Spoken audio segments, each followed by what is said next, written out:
ఒక్కసారి కొమ్మూరి గోల్డ్ కి కాల్ చేయండి. తాకట్లో ఉన్న మీ బంగారాన్ని విడిపించి మార్కెట్ ప్రైస్ కి వాళ్ళు కొనుక్కుని మిగతా డబ్బులు మీకు ఇచ్చేస్తారు. హాయ్ హలో నమస్తే వెల్కమ్ టు మనం టీవీ. నేను మిచ్చార్మి. మనం టీవీ ఉన్నది మన కోసం. ప్రస్తుతం కేటీఆర్ అయితే బయటకు రావడం జరిగింది. ఇక ఆయన వెళ్తున్నప్పుడు ఎంతైతే స్మైలింగ్ ఇస్తూ వెళ్ళారు, ఇక బయటకు వస్తున్నప్పుడు కూడా నవ్వుకుంటూనే రావడంతో అందరూ కూడా ఏమీ అయి ఉండదు, సేమ్ హరీష్ రావుకి సంబంధించి ఎలా అయితే ఆయన దొల్ల అని అన్నారో ఇప్పుడు ఆయన పెట్టబోయే ప్రెస్ మీట్లో కూడా అదే మాట్లాడబోతున్నారు అనేది ఒక వార్త అనమాట. ప్రజెంట్ ఆయన ప్రెస్ మీట్కి అయితే రెడీ అవుతున్నారు. ఇక ఆయనకి సంబంధించి ఆయన బయటకు వస్తున్నప్పుడు వీడియోస్ అవన్నీ కూడా సోషల్ మీడియాలో ఫుల్ హల్చల్గా మారుతున్నాయి. ఇక లోపల జరిగిన విషయానికి సంబంధించి మనం మాట్లాడుకుంటే, ప్రభాకర్ ఆయనతో పాటు కూర్చోబెట్టి ఇక మిగతా సిట్ అధికారులందరూ కూర్చొని వన్ గా ఒకరి తర్వాత ఒకరికి క్వశ్చన్స్ వేసినట్టు తెలుస్తుంది. ఎందుకంటే ప్రధాన నిందితుడు ఆయనే కాబట్టి ఆయన ఎదురుగా కూర్చోబెట్టి క్వశ్చన్స్ వేస్తే ఇటు కేటీఆర్ ఏమైనా భయపడి తప్పుడు సమాధానాలు ఏమైనా చెప్పడం కానీ, ఏమైనా కొంచెం భయపడతాడేమో అని చెప్పేసి కూడా అనుకున్నారు అని చెప్పేసి కొన్ని వార్తలు అయితే వస్తున్నాయి.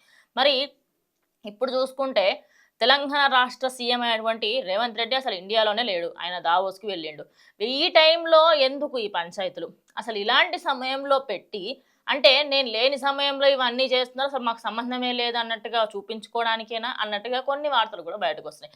ఇక ఆయనకి సంబంధించి అంటే ఆ సిట్ అధికారులు జూబ్లీ హిల్స్లోని ఆఫీస్ దగ్గర చూస్తే ఎంతో మంది కార్యకర్తలు అక్కడికి రావడం జరిగింది. ఇక ఘర్షణకి సంబంధించి అక్కడ అసలు కొద్దిసేపటి వరకు అక్కడ ఎంతమంది ఉన్నారంటే ఏం జరిగింది ఏంటి అని అందరూ కూడా షాక్ అయ్యే విధంగా ఉందంట. అండ్ అదే కాకుండా ఇప్పుడు తెలంగాణ భవన్కి సంబంధించి తెలంగాణ భవన్కి లాక్ కూడా వేసడం, తెలంగాణ భవన్లో ఎవరైతే కార్యకర్తలు ఉన్నారో వాళ్ళందరూ బయటకు వచ్చి ఘర్షణ ఎలాంటివి చేయకూడదు అని చెప్పేసి వాళ్ళందరినీ లాక్ కూడా చేయడం జరిగింది. మరి ఇప్పటికీ కూడా కేటీఆర్కి సంబంధించి ఆయన ఎవరైతే హీరోయిన్లకు సంబంధించిన ఫోన్లు ట్యాప్ చేశారని ఆ హీరోయిన్లే ఏ రోజు కేసు పెట్టలేదు. మరి అలాంటిది కాంగ్రెస్ పార్టీకి సంబంధించిన ఎంతోమంది నేతలు వాళ్ళ పేర్లని కూడా మెన్షన్ చేస్తూ మీరు ఇలా చేశారు, కేటీఆర్ నువ్వు ఇలా చేసావు అని చెప్పేసి పొద్దున కూడా చాలా మంది మాట్లాడడం జరిగింది. నీకు అవ్వాల్సిందే అంటూ ఇంకొంతమంది మాట్లాడుతూ ఉంటారు. మరి ఏమైంది అసలు? చూస్తూ ఉంటే ఎవరైనా నిజం చెప్పండి, ఒక 7 గంటలు నేను ఇప్పుడు ఇలా కూర్చున్నప్పుడు ఇలా ఒక 7 గంటలు కూర్చోబెట్టి క్వశ్చన్ల మీద క్వశ్చన్లు వేస్తే ఎంత చిరాకులు వేస్తూ ఉంటుంది. వాళ్ళు బయటకు వచ్చేటప్పుడు ఎలా వస్తారు అని చెప్పేసి అందరూ కూడా ఆయన ఎంత నవ్వుకుంటూ వచ్చారంటే, నిజం చెప్పాలంటే అసలు లోపల వాళ్ళు అసలు ఏం క్వశ్చన్స్ అడిగారో ఏంటో అనే డౌట్ అసలు ప్రజలలో వచ్చింది. అదే కాకుండా వెళ్ళే కన్నా ముందు పెట్టిన ప్రెస్ మీట్లో ఏమని మెన్షన్ చేశారు అంటే, నేను ఇప్పుడు వెళ్తున్నాను కానీ వాళ్ళకి ఉల్టా నేనే క్వశ్చన్స్ వేస్తానని చెప్పారు. అదే నిజంగా జరిగిందేమో. అదే కాకుండా సిరిసిల్లాకి సంబంధించి ఆయన అక్కడ సిరిసిల్ల నియోజకవర్గానికి వెళ్తే ఆయన నియోజకవర్గానికి సంబంధించి ఆయన అక్కడ ఉన్నప్పుడు తెలుసుకొని ఇక రాత్రికి రాత్రి ఖచ్చితంగా మీరు అక్కడ నుంచి రిటర్న్ రావాలి, పొద్దున 11 మీరు మా దగ్గర ఉండాలి అని చెప్పేసి చెప్పడం.